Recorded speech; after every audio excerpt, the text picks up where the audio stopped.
Hey guys, welcome back to another episode of Bib and Ballers. Took some time to digest that very awful match against Jordan earlier this morning. In today's video, I wanted to discuss that Jordan match, preview our next match against Malaysia, and then explain why Jurgen Klinsmann should probably rest the majority of our starters for that final group stage match. So let's jump right into it. Ooh, Jurgen Klinsmann, one of the major problems for the Korean national team right now. I wouldn't say he's the biggest problem. I do think that the problems, unfortunately, run much deeper than Jurgen Klinsmann, starting with the KFA. But honestly, I could talk hours about that. So, not for this video. Let's look at the starting 11 that Jurgen Klinsmann put out for the match against Jordan. Not really surprising. It was a 4-4-2. Cho Yeon-woo in net for the injured Kim Sung-gyu, who tore his ACL. Speedy recovery to Sung-gyu. The back four was Lee Jae left back, Kim Min-jae and Chung Seung-yeon center back. Right back was Seo Ryung-woo, and then on the left it was Lee Jae-sung. The two midfielders were Park Young-woo and Hwang In-bum. On the right it was Lee Gang-in, and then up front it was Sunny and Cho Gyu-sung. So just pulling up some of the match data. Honestly, I thought there were a few players that played well, but there were a few troublemakers that unsurprisingly caused a lot of problems for us today on our own team. I think the first problem is the fact that Klinsmann is persisting with this 4-4-2. The back four, Igije, again, was a big problem today.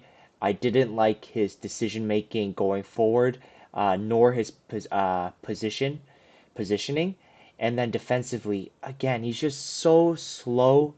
I'm sorry, Igije. Like, I don't doubt the human being you are, but as a player, you're past your prime. It's not your fault that Klinsmann keeps picking you, definitely not, but it's just frustrating to watch him. I don't know if you guys remember near the end of the first half, he got nutmegged by the Jordanian player, and only like Kim Min-jae saved him. He almost conceded a penalty as well, but fortunately he was able to save a clear goal scoring opportunity for Jordan. And again, he got hooked so early. He didn't even get a yellow card.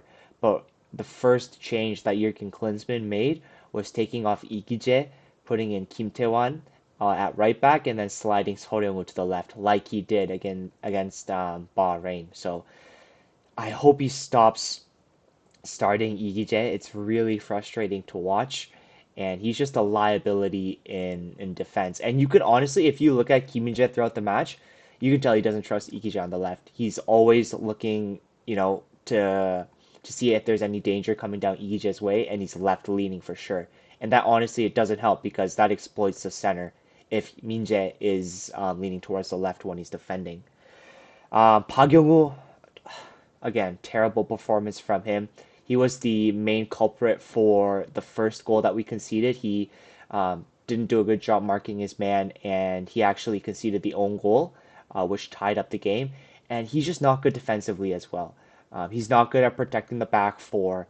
And to make up for it, he's not that great of a passer too.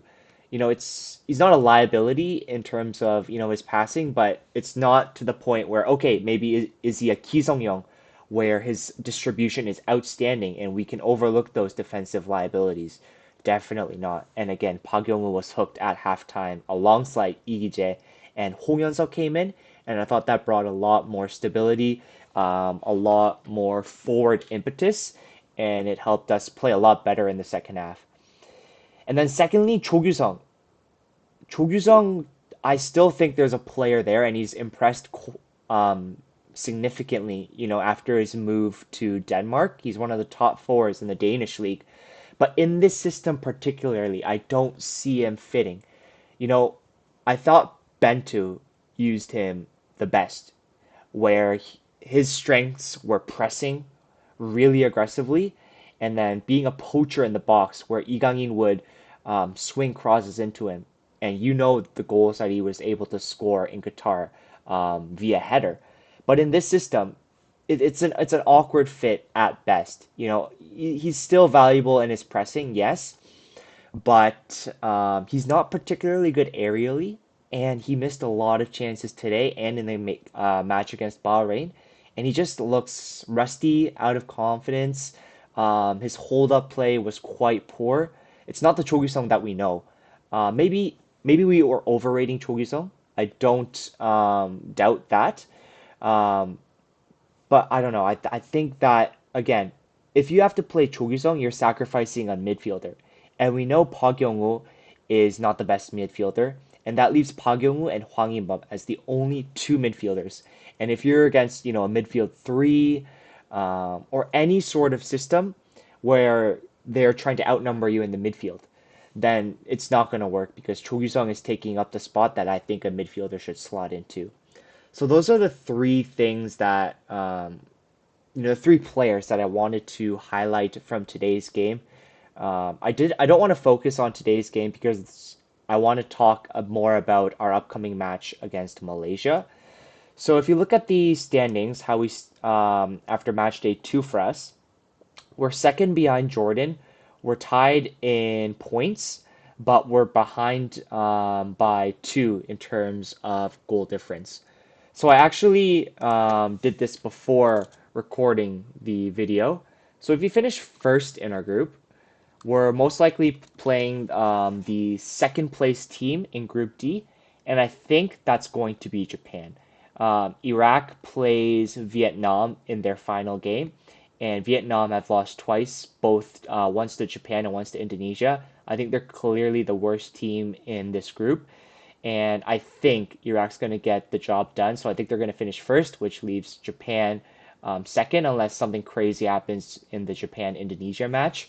So if we finish first in the group, we'll most likely play Japan, and then in the quarterfinals, if we beat Japan, it's going to be Iran. Okay. Let's say we finish second in the group, then we finish first. We play the first seed in Group F, which at the time that I'm recording this video, they've only played one match. Right now it's between Thailand, Saudi Arabia. Oman's a good team, so I'm going to put Oman in there, but I think it's most likely going to be Saudi Arabia.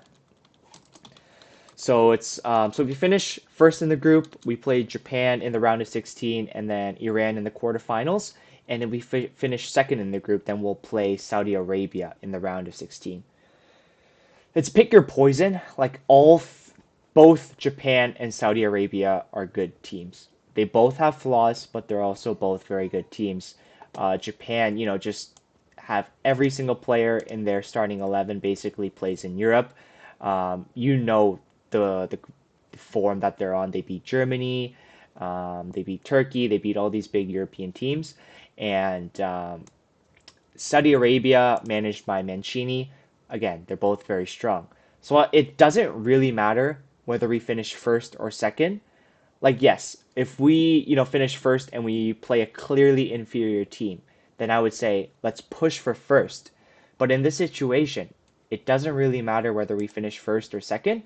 So that comes to my point where I think Klinsmann should rest the majority of his starting 11 for the final match. And this is the starting 11 that I had in mind for the final match against Malaysia. Cho Yonu in net, Seoryung left back, Kim Min-jae and Kim Myung-won as the center backs. Oops, I'm going to switch them here. And then Kim Tae-won as the right back, Park Jin-sub as the central defensive midfielder alongside Lee Soo-min, Hong Young-suk as the number 10, Chung Woo-young left wing, Yang Hyun-jun right wing, and center forward Oh Hyung-kyu. So there's three main reasons why I think he should go with this lineup. Firstly, you should be able to beat Malaysia without the likes of Sunny, Lee Gang-in, who else are we missing? Hwang Yi-chan, although he hasn't played a group stage match, Lee Jae-sung. You should still be able to beat Malaysia. Like, I know our tactics are all messed up. I know that Jurgen Klinsmann is not getting the best out of his players, but with all due respect to Malaysia, it's still Malaysia. This starting 11 has more than enough talent to beat Malaysia. And coming to my second point, which I already discussed, resting players for the knockout stages, far, far more important than finishing first in the group. It doesn't matter who we play, we're going to have a tough match, and I would rather us play them full strength with all our guys rested. And then even if we win that, then we're better set up for the tournament. So I really think that Klinsmann should consider resting the majority of his starting 11.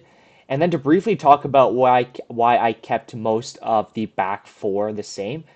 I think this is more of a chemistry issue. Like I don't want to mess up the back four. I want them to play every single game together so that they're used to playing with each other, like communicating where they want in terms of building out from the back, and also just getting more reps for with Kim Tae-won as the right back and Seo Ryung-woo as the left back, which I think worked really well in the second half against Bahrain and in the second half against Jordan. Seo Ryung was a really good inverted left back, and he's going to work really well in the system. And Kim Tae-won was the impetus for the second goal when he basically dribbled all the way up and then did the cross. And Sonny picked up the ball from here, passed it to Imbum, and then Imbum scored. And he's a far more aggressive, quick, and strong defender. And he helps out whoever is at right center back, whether it's Kim Min-jae or Chung Seung-yeon. And I also think I want to try this pairing out in the last game. You know, Chung Seung-yeon actually had a pretty decent match against Jordan, but he was shaky in the match against Bahrain, and we know that he's defensively mistake prone. So I want to test the Kim Min-jae Kim Young-won pairing out, and especially this back four as well with Cho Yeon-woo and see how that works. And then finally, um, the third reason is you get to test players. One of the biggest problems I had with Jurgen Klinsmann coming into this tournament was that he picked the same players over and over again in terms of roster selection and then starting 11. He didn't have a chance to figure out, the likes of Park Jin-seop, Lee Soo-min's best position, Chung Woo-young and Ho Young-seok got limited playing time, and even Oh Hyung-kyu, who I think is a better striker than Cho Gyu-sung. And I'm not just saying that because Cho Gyu-sung has had a poor tournament. If you guys have seen my previous tweets, my previous podcast appearances, I've always maintained that Oh Hyung-kyu is a better complete player than Cho Gyu-sung. But you don't know that, and you don't know where he fits if you don't give him a chance, which Klinsmann didn't in any of the friendlies or World Cup qualifiers. So I really think that Oh Hyung-kyu deserves a start.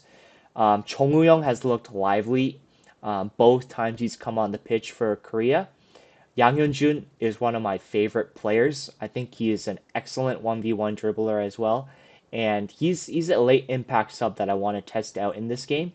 Hong Young-suk was one of the biggest reasons why we took more control in the game against Jordan. He's having a great season in Belgium, and I think he deserves this start, especially since Imbom took a couple of knocks in that game against Jordan, and it's going to be nice to rest him.